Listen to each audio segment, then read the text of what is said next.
எங்களுடைய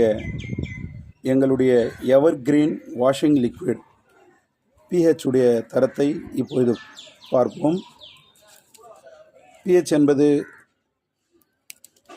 இதனுடைய அளவுகோல் சரியான அளவாக இருக்க வேண்டும்.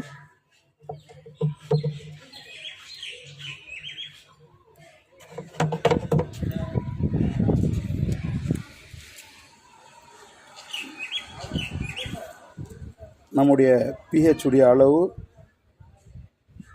7 என்பது நியூட்ரல். இது சரியான சமநிலையில் உள்ளது.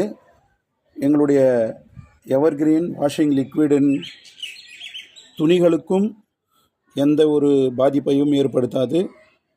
இதை சலவை செய்பவர்களுக்கும் எந்தவித கை பாதிப்பும் ஏற்படுத்தாது. மிஷின்களில் டாப் லோடு ஃப்ரண்ட் லோடு அனைத்திலும் இந்த லிக்விடுகளை தாராளமாக பயன்படுத்தலாம். இதனுடைய pH லெவல் நியூட்ரல் என்பார்கள். இது pH 7 உள்ளது.